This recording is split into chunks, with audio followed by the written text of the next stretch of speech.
today we're going to talk about how to manage remote team efficiently. First of all, this is my contact details if you want to talk about something from my speech, and you can also download the deck by the link below, and in the end will be the QR code which you can easily scan and download the presentation. So a few words about me. I was working in the IT field for the last 13 years and started as a backend engineer, then turned into the full stack one, and then become a salesperson. And yeah, so today I'm going to talk half an hour, and then we have a Q&A session. So Singula Team is a 100% remote team, and we have been working since 2008, and we have created a lot of different products in different industries, such as medtech, fintech, marketplaces, media, e-learning, and much more. And we're doing this 100% remote, and including team leads. And we as a company have a lot of different questions to a team. So what are they? What is the developer doing? Are they doing the right thing? Are they trying their best? Will they hit the estimate? Why the estimate was missed? How good are they? Do they know how to become better? Do they learn from fellow developers? Do they like working with us? And do they know and use our processes well? So these questions are hard to answer, but we will dive into them and try to find the answers. First of all, we could monitor the developer offline or online. Also, we could introduce micromanagement with really small tasks. The third thing to note is we can introduce some regulations with automation. But the biggest one is the digital footprints left by the engineers, and that's working for both remote and office work.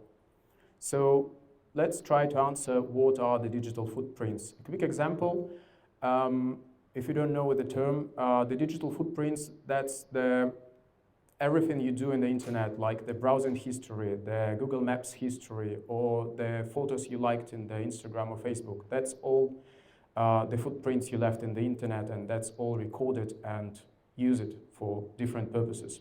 So what is the footprints in the IT? First of all, this is the biggest one, the code, the daily pushes and pull requests. Also the code review activity, daily meetings, video call summaries. The next thing to hear is the Slack activities in different channels, email communication, the messenger communication. The next one is software project management, like Jira, the time tracking, the remaining estimates, the tasks. The next one is the project history, also one-on-one results and performance review results. The Singula challenge results. I will talk a bit more later about what is the Singula challenge. And the last thing to note is the public and open source activity. So searching for answers why digital footprints are a bit difficult, but we will dive into them. And first question is, what is the developer doing? We have a couple of simple rules in the company, and first is if there is no task in progress, we have no understanding what the engineer is doing right now, and that's obviously it's a bad situation. And on the opposite side, if we have different tasks in progress simultaneously, it's also a problem because the engineer could be unfocused and have some bad results in the end. So the key to success is doing one task at a time. The next thing here is there should be a work log in the project management system, and they should not be empty, and they should be tracked each day. Next thing here is the commits and pushes. We have created a system because we have some bad situations in the past where for example, the engineer was working on the very important project and have not sent any code for a week. And then suddenly the laptop was broken and there was no way to restore the information on the laptop. And that's obviously the big problem for the business because we spent money, they spent time, but the code is not delivered and we did not meet the deadline. So we created the system which allowed engineer and the management team about that the engineer doesn't send any code for a couple of days, and it sent the quick message to the Slack with like, hey, you have not sent any code, please do it now. So yeah. The next thing is the number of pull requests sent by the engineer. We can see in the GitHub, this is the main system we use in our daily basis. We can see which pull request the engineer sent, which one on the review, which one declined for some reasons or in progress. The next thing is work results from the client. So we always have to talk with the client or the product manager or the product owner about the results of the work. So sometimes we can understand that we have some problems and we have to solve it. So it's a good thing, always talk with your clients on the progress and yeah, be on the same page. So the next is the Slack activity. We can always understand that sometimes the engineers answering or questioning some slightly different questions, and by doing that we can understand that the engineer doesn't correctly, for example, understand the task or doing slightly different that we expect, and we always have to monitor what the engineer is asking and what the engineer is answering. The last thing is our ERP system schedule. We always know what the engineer was doing on the previous months, what the engineer is doing right now, where will be the vacation, and what about the sick days, and any information about the planning of the resources. So let's go to the further. The next question, are they doing the right thing? First of all, the great place to know about that is the daily meetings. So we have on a daily basis in the morning the sync where we share the progress on the tasks, where we share our problems and trying to solve them, and this is the main thing when you work remotely, to talk every day and understand each other. So if we're unsure about the daily meetings, because sometimes the people are shy and they not sharing a lot of information, or we cannot understand what's in their mind of the engineers, we have to check the GitHub. The GitHub, we mainly use it for the code hosting, and we can understand from the code that the engineer sent to the system. So sometimes on the beginning we can understand that the engineer is doing slightly different, for example, or we doing good and we delivering some good stuff. So the next is, as already said before, the discussion in Slack. We can also understand this by asking right questions and try to hear the answers. And the last one, we have a team lead in every team, which is our guarantee of the quality and that we are on the same page with the client and we delivering the right thing. Let's go further. The next question, are they trying their best? And first place to understand that is the GitHub system. They have a great instrument named contribution activity, and we can understand how many, for example, the engineer sent pull requests, how many the engineer is involved in the daily, on the daily basis in the colleagues' pull requests, how many comments he left, and what about the public open source activity? Does the engineer is involved not only the work code, but he's doing something for the public. So, and the opposite side, this is the screen from my GitHub profile. I'm not using the last years so much, so I'm updating only my personal website, and there is just a couple of commits of in this year. This is obviously the bad picture. So the next thing is there should not be recurring problems in the pull requests. So we have a guidelines for the engineers, so they have to follow them in order to have the same code. They have the same style guides, and if, for example, the engineer, we have a review of the code, send the feedback, and then after a couple of pull requests, the engineer repeat every mistake he made before, we can understand that the engineer doesn't like doing good. So the opposite thing here is the proactivity with pulls and reviews. So sometimes we can understand that the engineer is involved in the discussion of the pull request of the colleague. They left the comment and they try to be involved in not only on their task they're doing, but the tasks of their colleague. So next here is again, the daily meeting behavior. We can understand from the daily what the engineer is doing and how they're approaching. And also we have, on the regular basis, every quarter we send a quick brief to all the colleagues of the team, really short questionnaire with a couple of questions about the performance and satisfactions of the engineer, because sometimes we can understand some really interesting data. For example, we had engineer who was working really well, met every expectation of the client, and then the project was finished, and we moved the engineer to another project. And after a couple of months, we realized that all his colleagues is sending the negative feedback. And then we have a conversation with the engineer and realized that the engineer doesn't know well the new technology stack.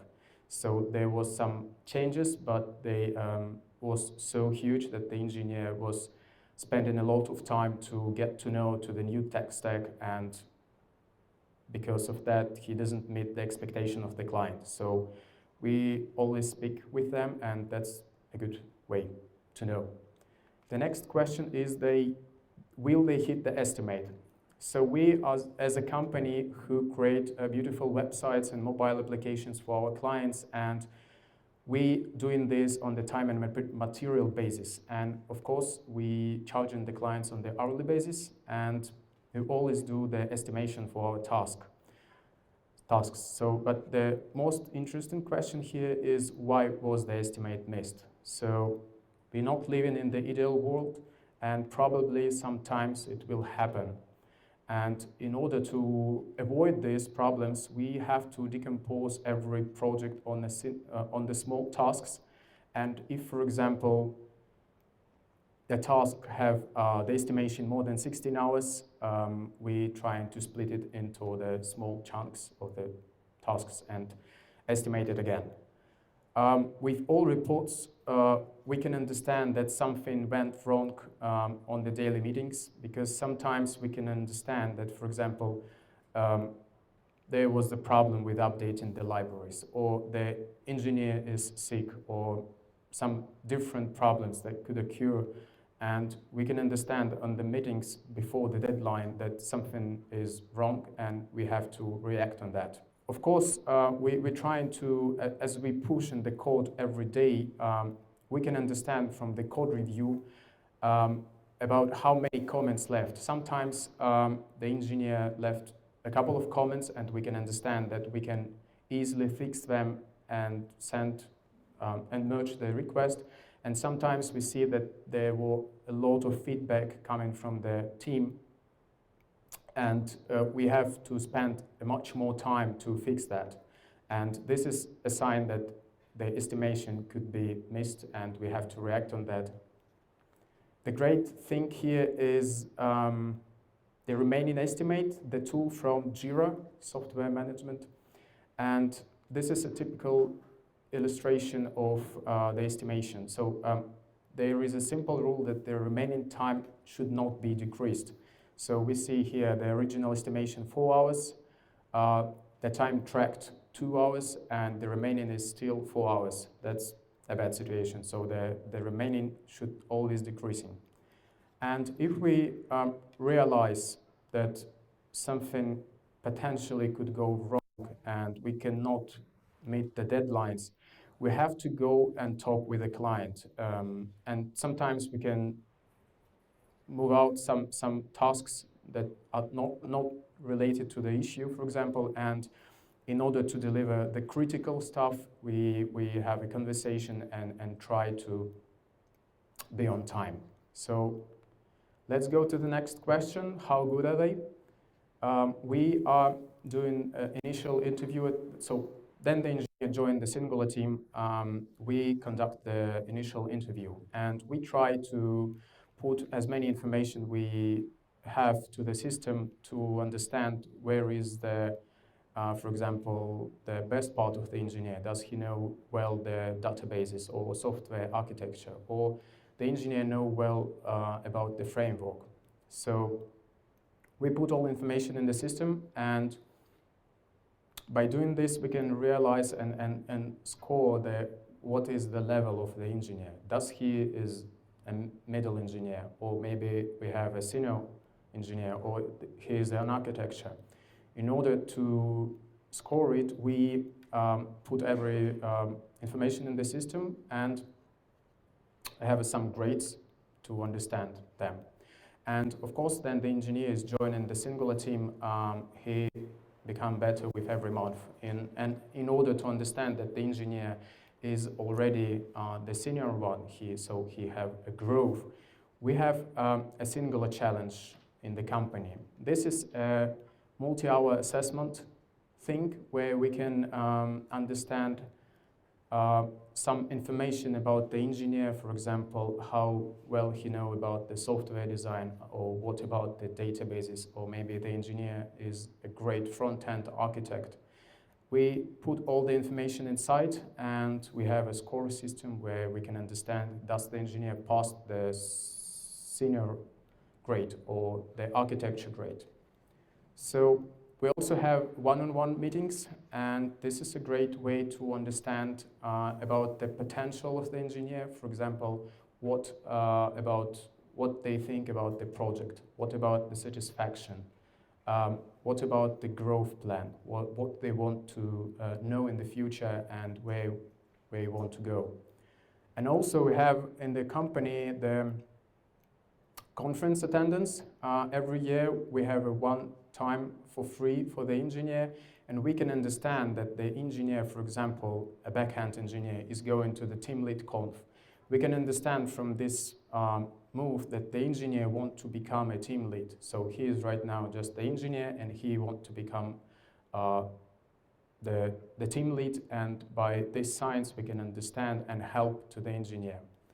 So the next question, do they know how to become better? So then the engineer is joining the Singula team.